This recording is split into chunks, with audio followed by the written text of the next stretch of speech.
I'm Karen Dimit. I curated a show called UPSTANDERS, which is artists who have channeled their social concerns into their art practice with the hope of taking that art that can reach across divides and connect with our shared humanity so that we can affect positive social changes.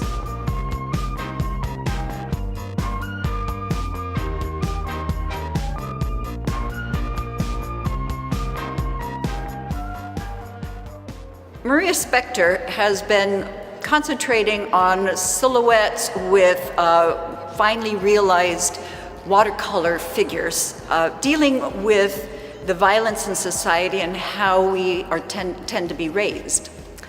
I can't do better than what she has done in her artist statement, so we are going to have Maria read it.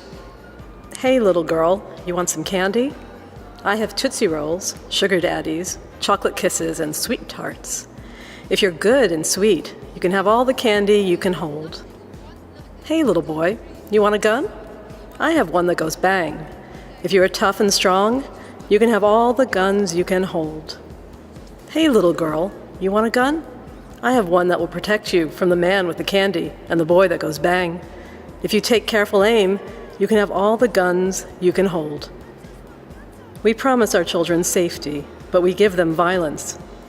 The girl that becomes a woman and the boy that becomes a man in our society have real reason to fear, because the only roles that we have allowed to be acceptable are roles that appropriate and embrace violence overtly and covertly.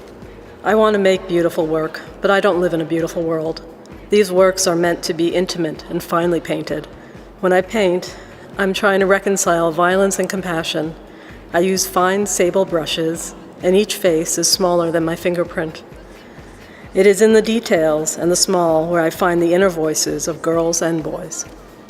I think mostly I'm looking at beauty and violence, because painting is a very beautiful thing, and you want to make, at least I want to make a painting that's very beautiful. But what I find very interesting is that as beautiful as I make them, if I make the images suggestive of anything other than beauty, not everyone notices it.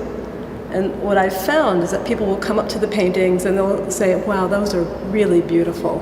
And even though the imagery itself says something else, they don't notice it. And I think I try to take that farther and farther. And I don't mean to trick anyone, but I find it fascinating that they don't see it. And that means that they are allowing violence in their own lives, and they're allowing it around them. And it's embedded in their day-to-day existence. It's embedded in who they are. And it is there, and that is how we treat each other, and that is how we raise our children, and that is how we treat strangers, people we don't know, and that is why we're also frightened. I find being a parent, one of the most awful things is how frightened everyone is to let their children play. A boy with a gun that goes bang, and when someone looks at that painting, they see the boy with the gun and how cute he is and how I had a toy just like that when I was young. It was a gun that when I hit the trigger, it went bang. But what they don't see is behind the boy with the gun that goes bang. Our imagery are shadows from movies. I have one shadow from a James Bond movie, pointing a gun right at him. You have a shadow of someone committing suicide. And I don't think that people always notice that.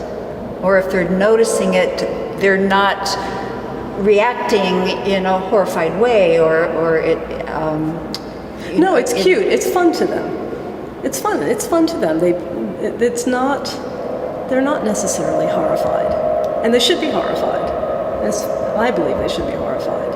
I think for my girls, if you look at the sugar plum tree, and you think of what's in the tree, it's candy in the tree.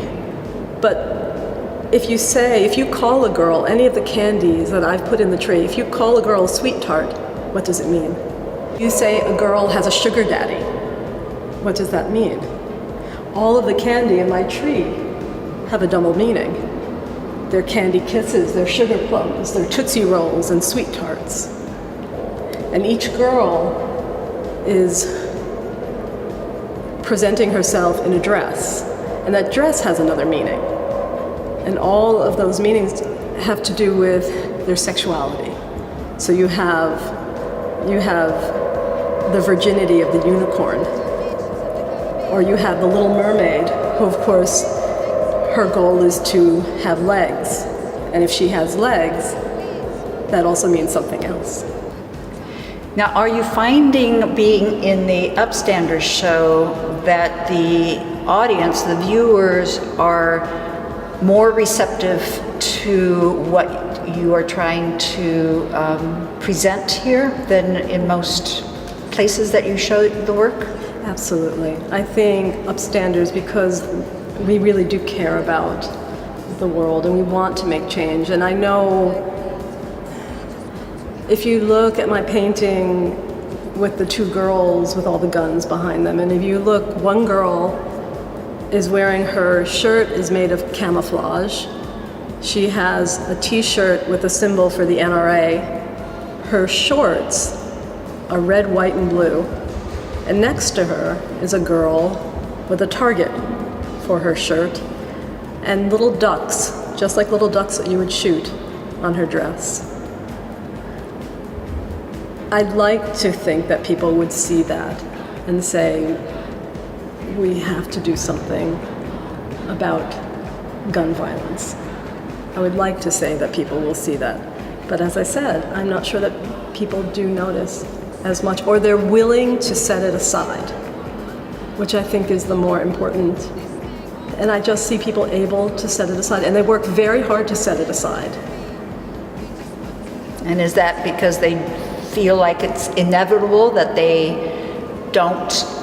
really can't, that's sort of the status quo and they're not going to be able to affect change with that, or that they don't want to give up their gun rights to be able to face that directly? I think they can't give up their inherent violence inside themselves. I think that's more of what you can get rid of guns, and it's true, and I believe we should get rid of guns. But how am I going to get rid of the violence inside somebody? How do you go and have children and raise children when you know the world is violent? Every day is a day that you are afraid that you're going to lose your child. So every day is barely survivable. And so you make work.